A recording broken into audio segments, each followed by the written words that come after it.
Welcome in, everyone, to another episode of the Chicago Football Show. You'll notice I am introing us once again. It's Carmen Vitali. Scott Bear is out today. I am here, though, as always, with our producer, Mike Norman. And we have a really special show for you today, don't we, Mike?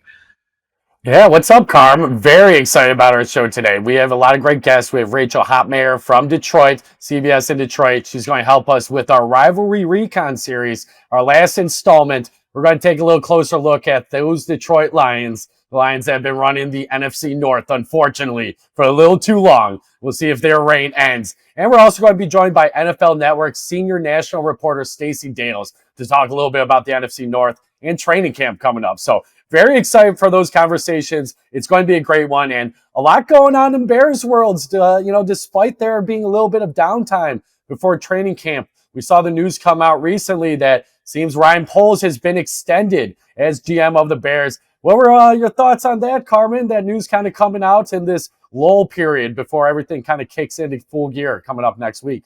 Well, first of all, Norm, you know that the NFL is a year-round sport, no matter when the season actually is, and they've done a really good job of staying relevant. And no team is a better example of that than the Chicago Bears themselves, because it always seems like we're talking about some news when it comes to the Chicago Bears. I was really, honestly, a little surprised. I'll be totally honest with you, to see that this extension come down this quickly and in this offseason. Because Ryan Poles still had 2 years left on his deal. And the Bears were very transparent in the fact that they wanted to put Ryan Poles and Ben Johnson on the same timeline. So what this 3-year extension does, for those of you who haven't seen, it puts him on the same timeline as Ben Johnson through the 2029 season.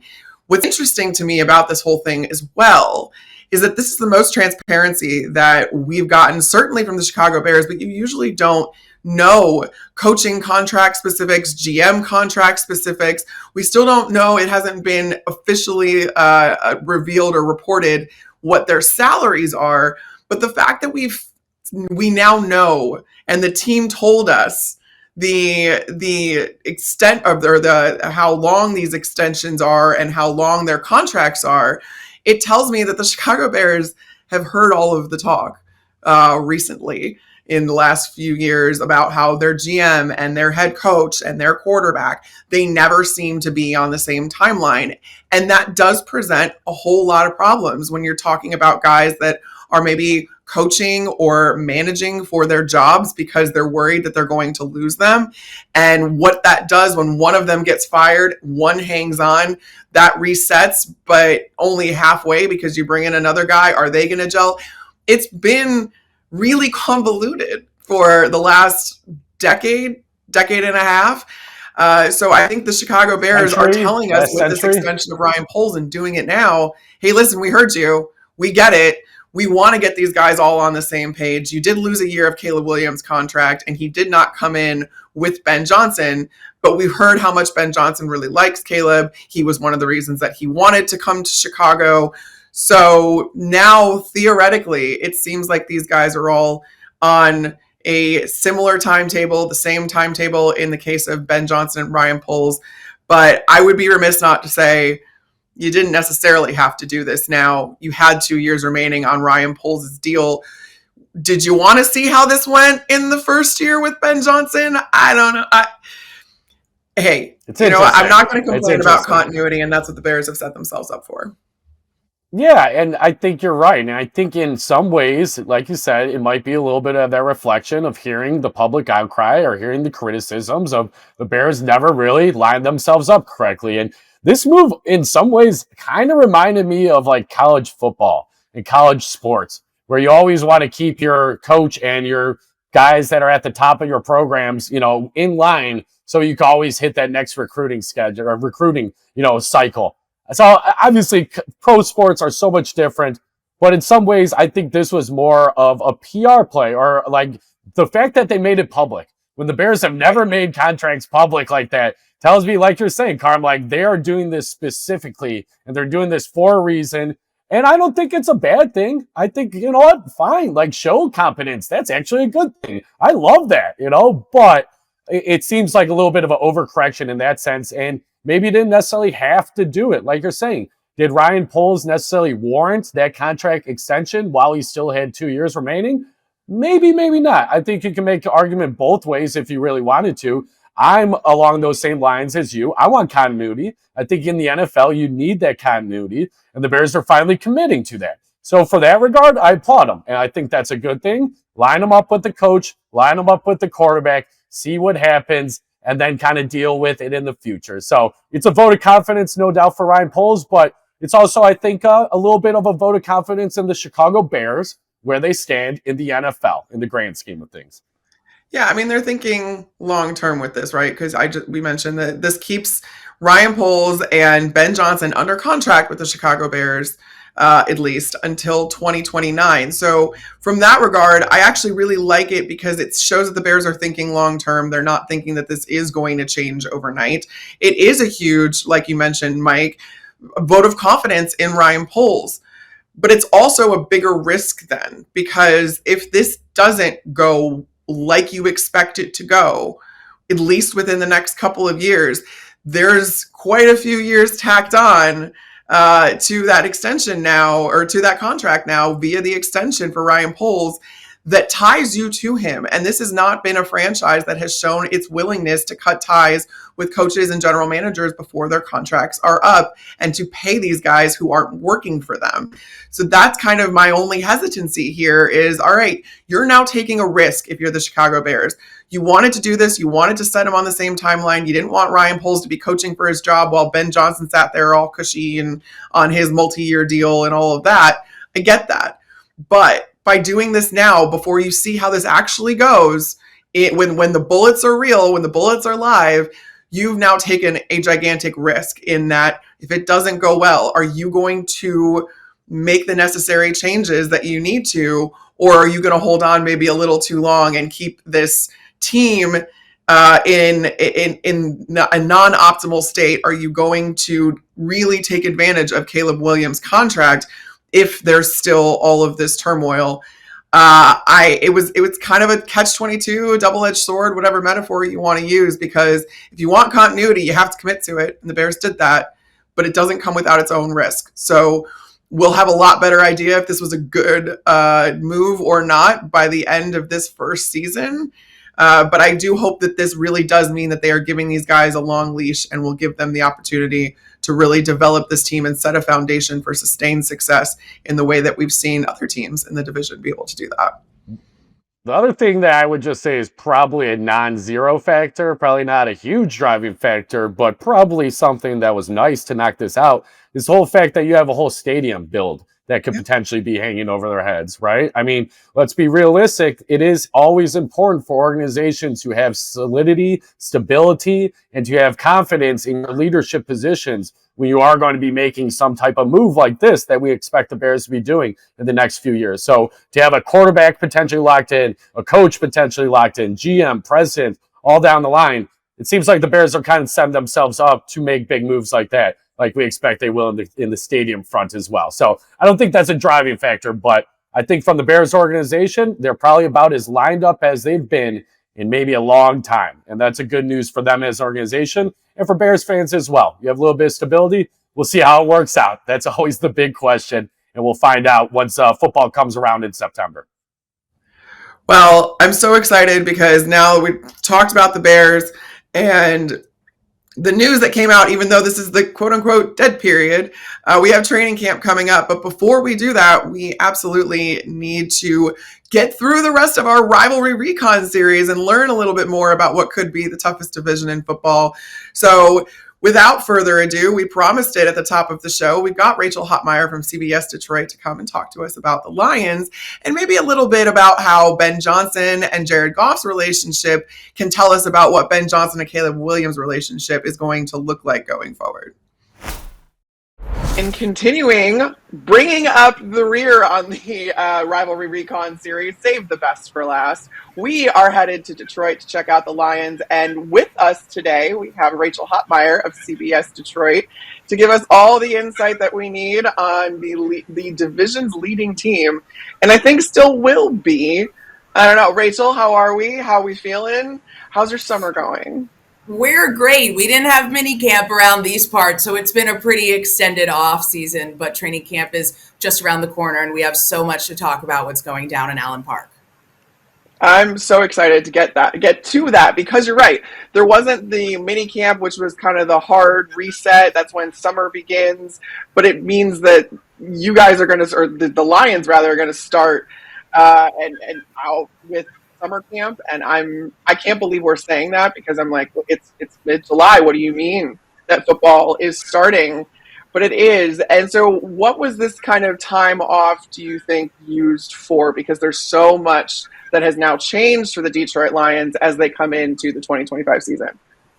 Yeah, there's a lot to assess. I'm not going to use the term rebuild because this team is so far from what we define a rebuild of being, but maybe retool would be appropriate word. I think when you look at John Morton coming in, Michigan native, now coming back in as offensive coordinator, that is really one of the biggest things I think we can analyze with the spring practices we did have, is that the offense, as Dan Campbell admitted, is maybe a couple steps behind where the defense was in the programming. So we'll have to see come next week, okay, are they in lockstep? Are they on the same page? Has there been improvement there? Or are we still going to see a slight difference in terms of Morton's application and his language, stuff like that? Otherwise, the biggest battle that was easy to drool over when it comes to spring practice was the inside OL. With Frank Ragnow's retirement, Tate Ratledge looks ready to step right up. He's got the fishing, he's got the body, he's got the mullet. The energy is there for sure, but he took the most reps at center. So that was by far my takeaway of the spring.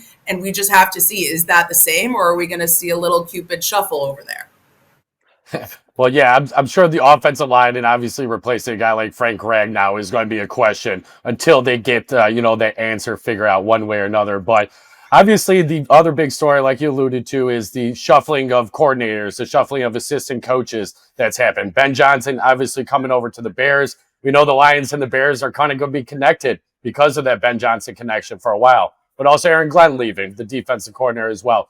How worried are Lions fans? What's that level of, maybe concern amongst Detroit fans that maybe this could be a step back in a year that obviously is going to be very important with where the Lions are at in the division and still one of the favorites in the NFC?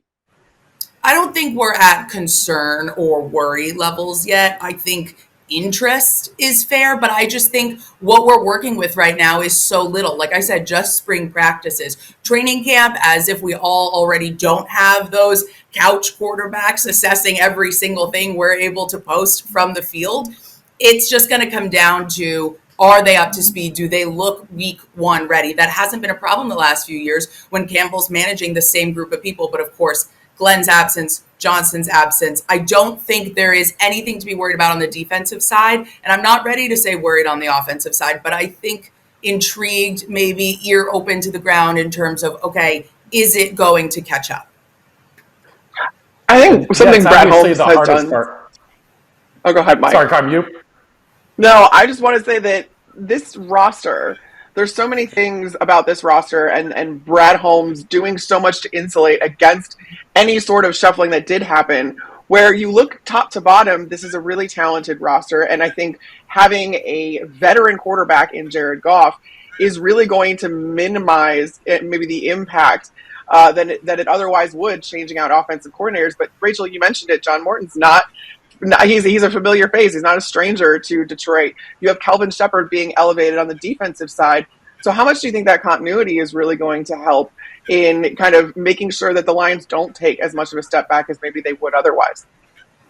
Glenn very specifically prepared Shep for this moment, whether it was coming this year or next year or farther down the line. He has been matriculated as Glenn's vision. He has been molded that way. Kelvin Shepherd is an incredible leader. Because he's not so far removed from his player's career, he does continue to have that relatability and understandability, and he uses that to his advantage when he's going to talk to the linebackers or this and that. He's also someone who played with Dan Campbell when I sat down with him last year midseason to just talk about where he's at in his own coaching career. It's Dan Campbell that pulled him into this world. So the fact that he's also right alongside so many people in this building as being inspired by and almost in awe of Dan Campbell's energy to keep this ball moving, it just keeps everything on the right page. And maybe bring some security to guys who might feel things could change this year, just given tools, injury returns, any number of things that affects a roster from year to year. But with Shep at that helm, I don't think anybody has a concern. Well, obviously a lot of new with Detroit and the coaching staff, but then Ben Johnson coming over to the Bears. A lot of intrigue, obviously, around the league on how he's going to do in his first stint as the head man. Just with your time around Ben Johnson, how would you just describe his coaching style? And for maybe Bears fans that haven't seen him yet, obviously you're getting training camp going coming up, but how would you describe Ben Johnson to the people that don't know him yet in Chicago? I gave this some thought this morning, and it's funny because I saw Odunze's comments about him being strict so far at practice, and that doesn't totally surprise me, but I didn't have to see that much of that side of him because here he wasn't in a position to have to enforce those things across 70 players. It doesn't shock me that he would be eager to keep everybody on the same page, set tight standards early, because this man is far from stupid. In fact, he's brilliant. I think he's a football genius. He is absolutely obsessed with consuming football at any level. And that's why his Rolodex of plays and tricks seems never ending. He constantly had people in the building here sending him notes, sending him things from college football clips.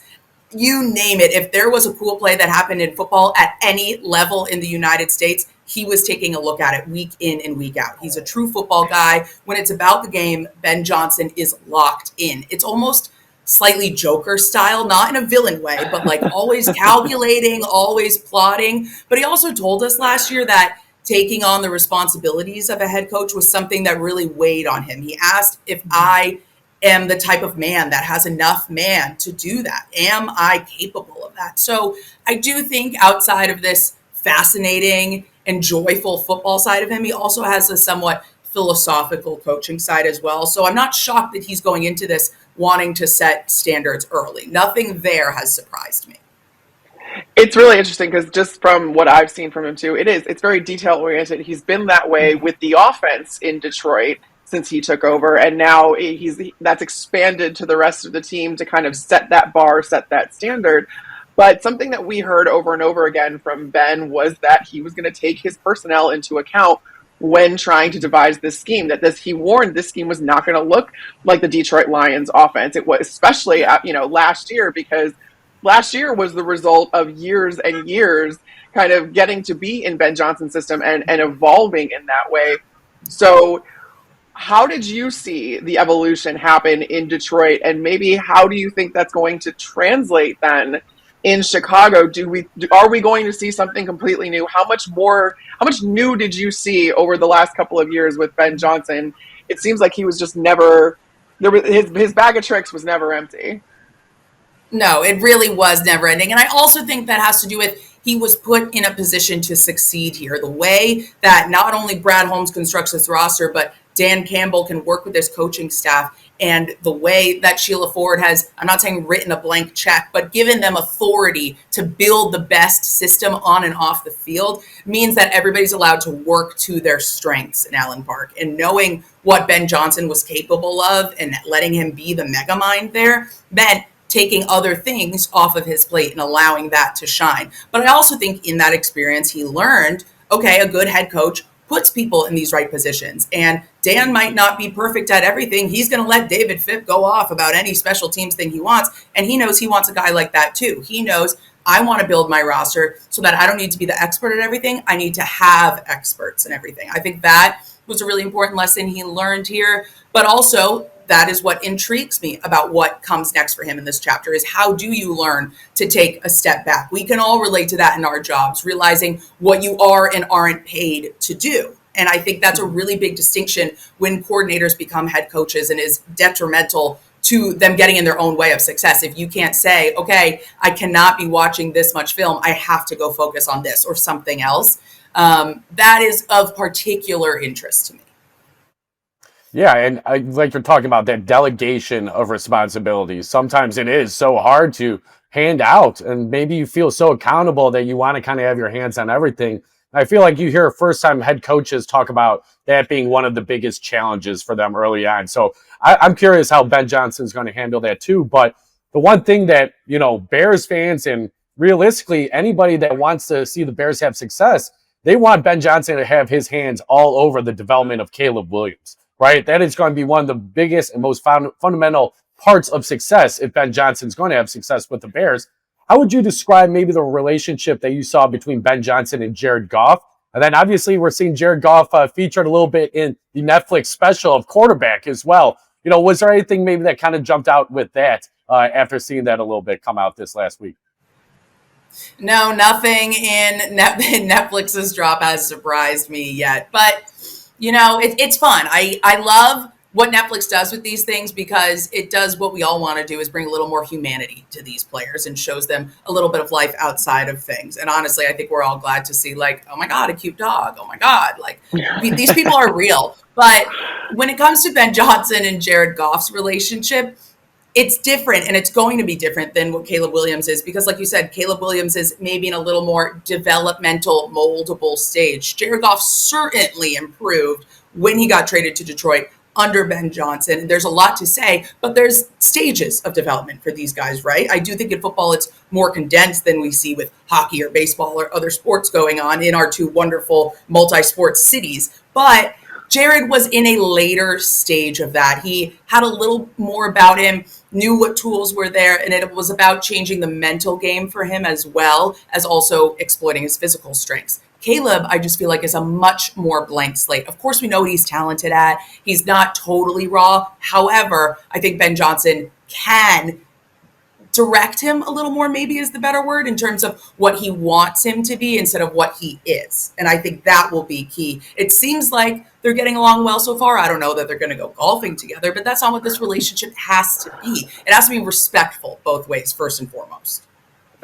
It's interesting, too, because I think the biggest thing that Ben Johnson has said about his quarterbacks, and it was true with Jared Goff, is in the beginning, it was all about getting Jared to see the game as how Ben does, and for Ben to understand who Jared was as a player. And whether you're a developmental quarterback or not, I think that's going to be a constant for when he is, now that he's working with Caleb Williams.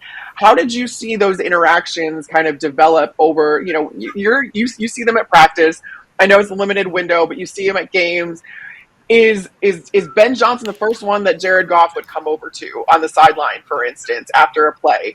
Is it like when do they work off to the side together during practices? Is there maybe a little bit more attention paid to that position, given how it's important? I'm very curious to see kind of the rhythm and the cadence of how this relationship is going to develop, and if some of that's going to be continuous from what he was doing with Jared Goff.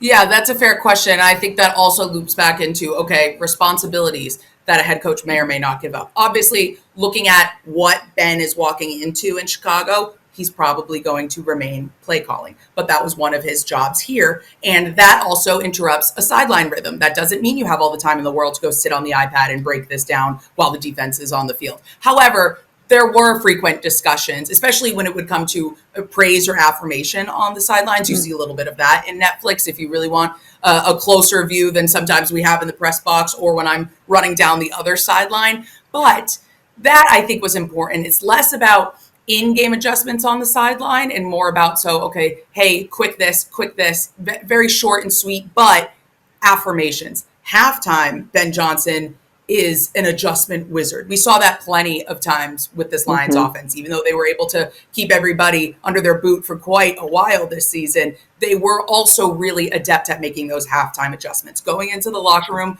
nobody's chilling in there. Dan Skipper isn't even vomiting in there yet. What they're doing is adjusting. They're not ever content with just saying, okay, we're going to run back what we just did. So I think that's one of his strengths and where he's really going to give feedback as well. Practice, they're definitely in sync. He's quick to be out there, not always on an iPad, but walking, conversing, looking at the live reps, stuff like that. But again, when you think about the quarterback structure here, Jared was miles above the guys behind him. Even when Teddy Bridgewater came in, that man doesn't need that much oversight. So there's a difference between Ben catching up with Jared. How are you feeling about this? How's your thumb? Versus, okay, here are our backups. Here's what we're working with. They're raw. He would more often than not hand that off to the rest of his quarterback staff than Ben Johnson getting in those guys' ear.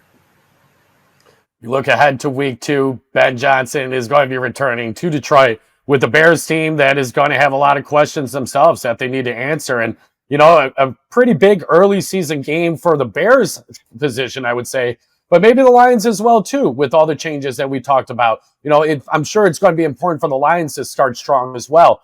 How do you think that game is going to be, and what's the reception going to be like for Ben Johnson returning to Detroit?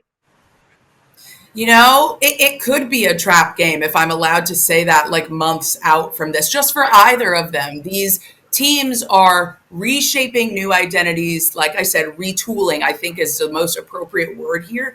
And depending on how week one goes, their confidence could be high, it could be low. They're not going to say it gets that high or that low. But being that early on in the season, you only have so much to work with. When Ben Johnson walks into Ford Field, I expect boos. Fans did not like how he left, even if they loved what he did for them the last few years. What came out regarding the interview timeline and the process, some of those are inevitable and not his fault. Some of those are choices, and you have to live with those choices of deciding, hey, I do want to take this interview, or can I do this after the run? I don't think anything he did was wrong, but that's going to, regarding your reputation, being interpreted differently, especially when that type of information comes out, that fans will find a correlation between you losing to the Commanders and you taking an early interview. I don't think that's right, but regardless, the facts are the facts, and the timeline is all these fans have to work with, and it's all we have to work with right now. So with that being said, I don't expect a warm welcome back for him, which, just as someone who loves sports, it can be disappointing. Like,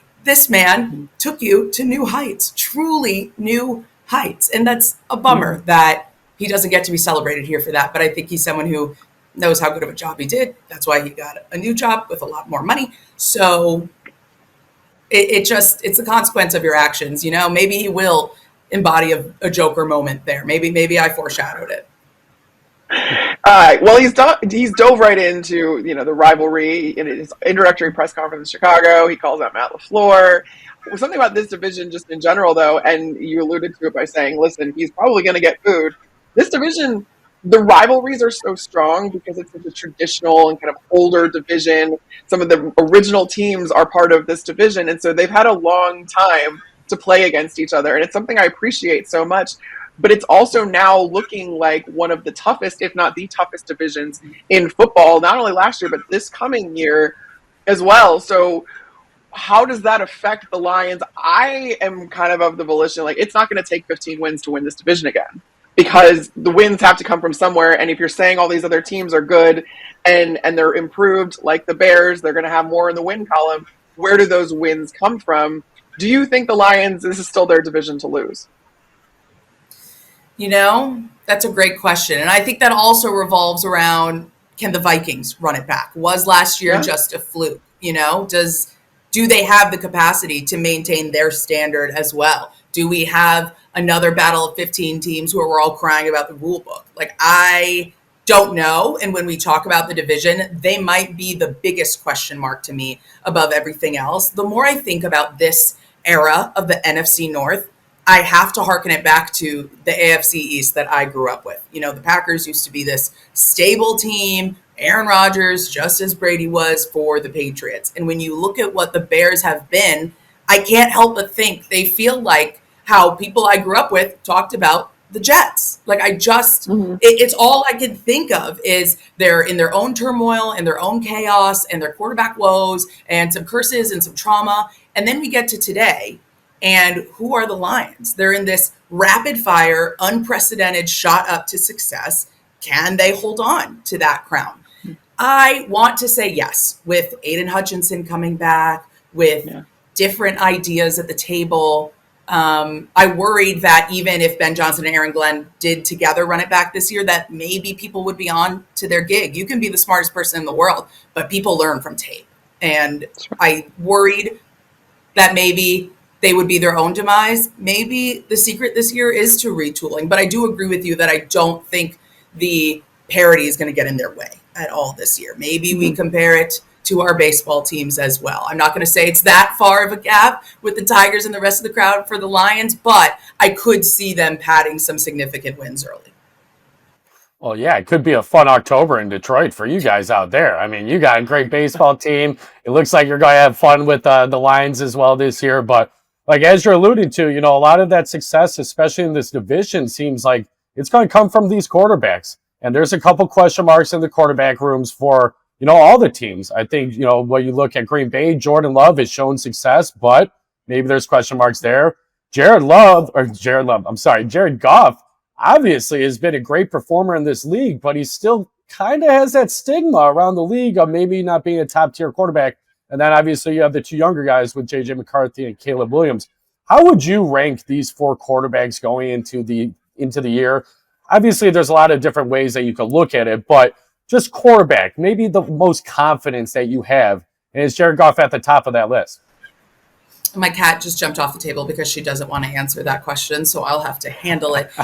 It's so interesting when I hear people, talk about Jared Goff being not a top-tier quarterback. I totally understand that perception going into last year. I think we could all agree, as talented as he was limited in enough areas that he was not widely considered on that elite level. I'm not one to sit here and say that's right or wrong at this time, but we could all agree the general consensus was stacking things up. But last year, his accuracy was so historic and insane and key to Ben Johnson being able to keep this thing running that, to me, I don't think that's an argument anymore. So given what else is going on, it's hard not to put him very clearly at the top of this division when it comes to those under center. After that, I'm tempted to just say Jordan Love because we have the most on him when it comes to Caleb and JJ. I think JJ is a great raw talent from what we saw here at Michigan, and I look forward to what him and Kevin McCarthy can do. I think that's an incredible pairing to see. However, we just don't have enough for me to be able to assess them equally. Yes, you're an NFL quarterback. That only gets you so far when you're comparing this much experience. So to me, it's very clear Jared and then Jordan just based off of that alone. Maybe Caleb ends up becoming a more finesse talent than Jordan, and good for him to be able to say that. But right now, I have absolutely no confidence in that today. Then how are you really supposed to differentiate between JJ and Caleb at this point? Based off of tape from years ago, based off of limited practices, I don't know. I think they're different personalities. They're in different systems. They both have weapons at their disposal. But to me, the differentiation is, what do you do under pressure? Like a 2-minute drill, clock's winding down. It's the fourth quarter. You're down by 3. What can you get your team into confidently? Are you only able to get a field goal, or are you locking in a red zone drive? And that, to me, as soon as we see that from either of those, that's where I'll be able to tell you the difference. Okay, got to remember to use those timeouts as well, too. You know, when you drive them down, you got to use those timeouts correctly, too, as we saw. But that's part of the learning curve as well. So we know that. But yeah. It will be game interesting management. With the quarterbacks. Hopefully, Ben Johnson brings a little better to the table. I think that if you're Caleb Williams, too, you don't want anybody to, you don't want your reputation to be staked on last year. And of the turmoil that was happening in Chicago. And so, I mean, it's a clean slate for both of those guys. And how are you supposed to evaluate that at this point? But Rachel, thank you so much for spending a little bit of time with us, for coming in and giving us the last team in our Rivalry Recon series. We learned, I'm so excited to see what the Lions are going to look like this year. Like you said, there's so many different question marks across the division and how it's going to shake out. I keep getting asked, how do you rank this division? I have no idea. I really don't, because anything at this point could happen. So thanks for giving us a little bit more insight. If you guys want to catch Rachel, she covers the Lions and all Detroit sports for CBS Detroit and does a phenomenal job up there. So thank you again, Rachel, for joining us on our Rivalry Recon series. Thank you, guys. This only gets me more excited for my next trip back to Soldier Field. I love being in Chicago. I love these great sports cities, and I feel like we're so lucky to not only be within proximity, but like you alluded to earlier, Carmen, just have these historic rivalries that makes every matchup matter between us. Thanks, Rachel. Hopefully we'll see a little Cubs Tigers in October, too. Let's see it. That'd be awesome. Sure. We have a special treat today because we had one guest, not just one guest, we have 2 guests today. And now we get to welcome in NFL Network, Stacey Dales, who is a fixture in the NFC North, covers these teams so incredibly well. We were talking off camera, Stace, and it sounds like you're going to be doing a whole training camp tour, not only of the division, but some other teams. How's your summer going? Yeah, hey guys, Carmen and Mike. My summer's going well, but as we kind of talked about here during the break, it's disintegrating, if you will, not just because of the Chicago humidity, but because training camp, it feels like we're about to bang on the door. I will be hitting a plethora of teams, starting with the Bears. I go right to the Packers, and then I I head to the Lions. I will get to the Vikings, I'm sure, at some point, but it's going to be a fun way to start our back together weekend. I'm so excited to have you on to talk about kind of this division as a whole, because of the fact that last year, I think it was the toughest division in football. And I think that's probably going to be the case again this year. I don't know I'm sure you get asked. I get asked all the time. How do you rank these teams? What do you expect? Is this the Lions division to lose? Are the Bears still bringing up the rear? And the answer is, I don't know. So what are your expectations for this division? Yeah. So I can just use your answer every time going forward. Oh my gosh. Well, you can't really put anybody on the spot with this division. I think you guys know that after we saw 3 of the teams head to the playoffs a season ago, and the Lions obviously with the 15 wins, the Vikings with 14, and the Packers is sneaking in there with 11. And then you had the Bears with, at 5-12 with a rookie quarterback in Caleb Williams and a lot of drama ensuing in Chicago. It is, I liken it to, if you've ever kind of watched a marathon, or you have done a marathon and competed in a marathon, you might try to pace yourself with certain teams, but there's always that little group at the pack that is up there. And that's how I see the NFC North. They're kind of trying to stay in this race together, neck and neck, a little bit of an arms race, if you will. And, there's some really interesting storylines, because I really think divisionally, you guys, the schedule is just grueling when you think about where these teams are going. You've got the AFC North in the mix that they're going to have to compete against. The NFC East is going to be better. So the schedule certainly isn't easy. And you start there with Detroit. Until somebody knocks off the Detroit Lions, my friends, they're the ones that are going to be chased. But like I said, it seems to be that everybody's better on paper and healthy, at least at this stage, heading into training camp. Yeah, and that's what's going to make it a fun year, especially when you have a competitive division like this. It should only make each team in the division better, right? And we've seen that with other strong divisions in the past around the NFL. I'm curious now, going into this, obviously from the Bears' perspective, you talk about the tough schedule, you talk about tough division. We know that Bears fans are not going to be patient with the development of Caleb Williams and the pairing of Ben Johnson. That's just kind of life in the NFL. Chicago fans are very much like that, but that's anywhere in the NFL. With that in mind, knowing it could be maybe a tough start, what do you want to see from Caleb Williams and Ben Johnson together to maybe show that progress is being made, even if it's not early, but maybe throughout the course of the season? Well, I think this is an interesting conversation, Mike, because when you talk about being patient or rather impatient, Bears fans always are. And there have been these constant regime changes, right? Every few years, there's a new cycle of coaches. I really feel like the difference that Ben Johnson brings is he was the most coveted coaching prospect amongst all, and has been really for the past couple of cycles. And it's because of what we saw him do and orchestrate offensively with the Detroit Lions. I mean, just a season ago, right, as their offensive play caller, over 400 yards in terms of total yards per game. They averaged 32 points per game. I mean, they were the most feared offense, you can argue, in the National Football League. And I think what was interesting about his offenses is they ran the ball equally adeptly to throwing the football. And, you can certainly schematically get into some of the different things that Ben Johnson loves to do with his offensive line, for instance. But the fact that he had this ability to progressively not only become married and linked at the hip to Jared Goff, his quarterback, but score and find ways to use his personnel at really a unique level each season, tells me that in Chicago, and this is really true, and I know you guys probably would agree with this, I really believe Ben Johnson is a play caller that looks at his personnel and says, what does this group of personnel, in fact, that's the question that I most want to ask him. What do your players in Chicago do well? What does Caleb do well that Jared maybe didn't do that you're going to exploit? And I think with all these play callers and their quarterbacks, it's all about details, fundamentals, and a trust factor. And they have been joined at the hip this offseason. And so I really feel like just that alone and the details with which Ben Johnson goes about things, starting with his quarterback, is going to see instant progress, but points have to be put up there on the board. You've sat down with both of these guys, in Ben Johnson and Caleb Williams, at various points this offseason. How have you kind of seen that relationship start to develop? Because it's a process. It was a process when Ben Johnson took over as offensive coordinator for Jared Goff. It's a process now that he's been tasked with developing and building Caleb Williams back from the ground up.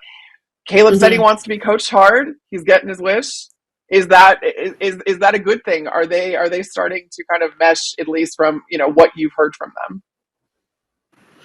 Carmen, I think that we're going to learn a lot in training camp with these guys, but the initial things that Ben Johnson told us were very straightforward.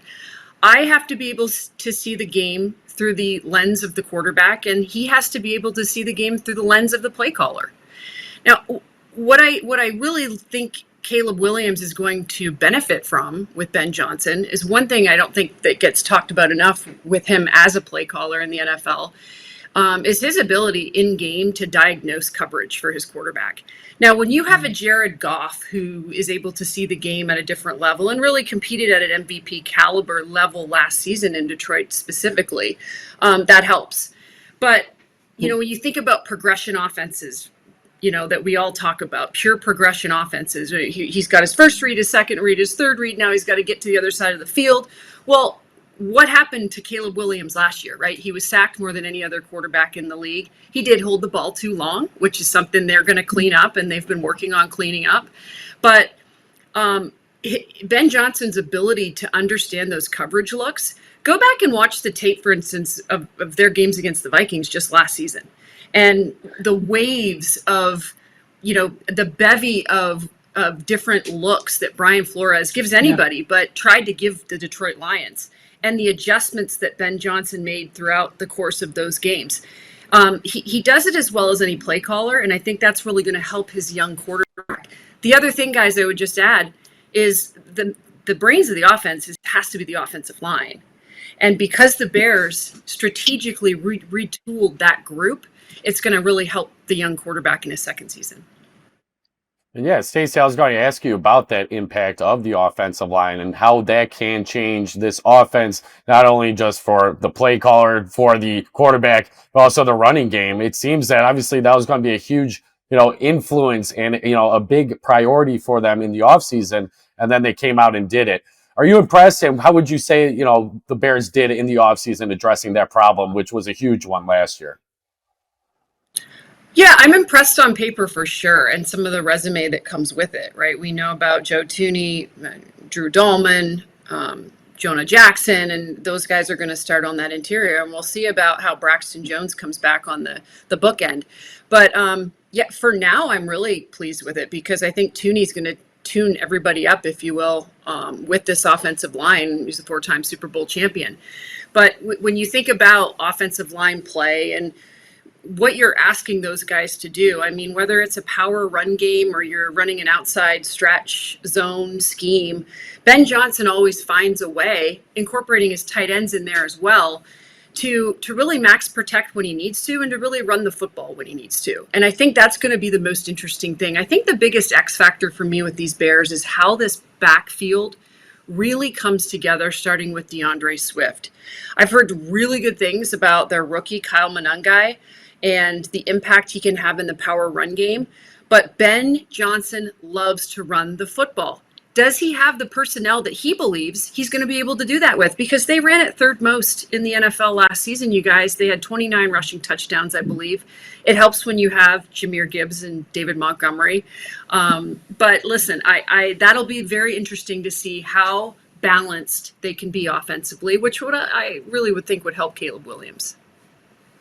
Yeah, and I think that's what makes a Ben Johnson offense so incredibly potent, is that it is so balanced, and you really never know. You can't pin your ears back as a defender and count on them passing the ball 50 times a game. That's not something that Ben Johnson's ever going to do. But that offensive line, I'm so glad that you brought it up, Stacey, because that's the one thing that is going to make things easier, so that even if they didn't add a ton to the backfield, a 7th round pick is not nothing, but if they didn't add a ton to the offensive backfield, you have to think that some of those rushing lanes are going to open a little bit easier now that you have those 5 guys. But when do you expect that to kind of happen? Should we be preaching a little bit of patience here, because listen, as good as those 5 guys look individually on paper, they've never played together. This whole system is new. What is the runway? What is the learning curve that we should expect from these Chicago Bears to start the season? It takes a while. I would just send everybody back to the Philadelphia Eagles last season when they lost Jason Kelce, and Cam Jurgens was asked to step in his second season, I believe, and become the center of the what would become Super Bowl champion Philadelphia Eagles. That first wave of games took a little bit for the quarterback, Jalen Hurts, and his new center to figure it out. And I think anytime you have a change in a different piece to your offensive line, that's going to be the case. So they're always going to tell you guys the hyperbole, like, we got to put the pads on. Well, I'm just happy the Bears don't have a competition at center this season, because that really bothered me last offseason in training camp, because to me, the center is the most important guy on the offensive line in terms of making sure the operation runs right with his quarterback. I see you saying thank you. And I'm really excited overall for Bears fans about their new staff. There's a lot of former players that are coaches. I like the defensive coordinator. There's just a lot to like right now. And certainly, though, got to get the pads on and then get ready for this, week 1 Minnesota Vikings. And we'll get the preseason, too, a little bit. Well, we're getting there very quickly. And NFL Network senior national reporter Stacey Dales joining us here on the Chicago Football Show. Stacey, thanks again so much for joining us. Before I let you go, though, I have to ask, for all of us that are either watching on Marquee Sports Network or checking us out on YouTube, they could see your dog, maybe the most chill dog in the background. I just got asked, he looks like he is having such a great time, maybe enjoying his summer before training camp ends up. What's your dog's name? He looks so cute. Or she looks so cute. Do you guys see her? I mean, do you really see her? Yeah. She's just now. She's enjoying herself. Okay, so this conversation really took her to another level, you guys. That's Blue. And she's my magnet, but that's baby Blue right there. And she just loves football so much that it soothes her and puts her to sleep. This is where I spend, this little dungeon-esque room right here is where I spend most of my time, whether I'm like looking at, tape or talking to somebody about football or doing one of these. And Blue is always right there over my left shoulder. So thanks for seeing her, Mike. Well, we love that Blue joined us as well, Stacey. Thank you so much again for joining us. That's going to be a bunch of football fans in about 8 to 9 weeks here, about 4 o'clock. Get that midday nap, watching the early games, and we get into that rhythm of football. And we're so excited for that to be happening again. So thanks again, Stacey, for joining us here on the Chicago Football Show. Thanks for having me, guys. Huge thanks to Stacey Dales for joining us. Just as a bonus guest, it was such a phenomenal interview. Stacey is so plugged in for NFL Network on the NFC North and just really the league as a whole. She does such a great job. And we had Rachel Hopmayer, too, to round out our Rivalry Recon series with the Detroit Lions. So now I feel like I'm super informed about the NFC North, the division as a whole, not only about each individual teams, but getting to talk to Stacey too about the division as a whole is always a treat. So thank you, girl. Thank you to those girls again. But we are going to have even more special guests next week, Mike, because the Chicago Football Show is going on location to Chicago Bears training camp. And I can't believe I'm saying that this is next week, but it's next week. Every single day we will be coming to you live from Hallis Hall with plenty of guest interviews. It's going to be a phenomenal time. Hopefully not as hot as it's been the last few days. But Norm, what are you looking forward to getting? What are you looking forward to when you get out there? Well, the heat is not what I'm looking forward to, but we could get through some heat for some football. That's a great trade-off in my book. I'll make that trade-off any single day of the week. But yeah, it's going to be awesome. And just talking with Rachel and Stacey, you could just sense the excitement, not only around the Bears, but the whole NFC North, right? And there's so many storylines. We know this is going to be a great division. And we don't necessarily know where the Bears' place in the division is going to be. I think it's going to be one of those things where a lot of people around the NFL are going to be curious to see what Ben Johnson is going to do, what Caleb Williams is going to do in year 2, and how they're going to be able to come out. Like Stacey mentioned, they have a tough schedule. I don't think you can overlook that. I think it's going to be a tough year for the Bears in that sense because you have a lot of good opponents. But training camp is where it all starts. You set that foundation for better or for worse. So I'm excited to get out there, and I'm excited just to do our shows, to be amongst the Bears fans, to be at Hallis Hall, to be with the true Bear Down Bears fans out there. It's going to be great. I'm just excited for football to be back, whether it's practice or anything. You know, Carmen, this is the best time of the year. This is like school starting. This is like the last week before, you know, we're about to see our old friends, the teachers. We're just excited to be back at school. So that's what it's about to be when we go out to training camp next week.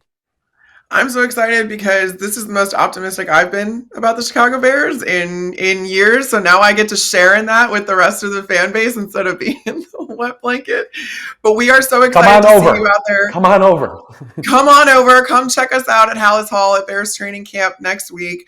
For Mike Norman, I'm Carmen Vitali. We will see you guys out there. Thanks for watching the Chicago Football Show.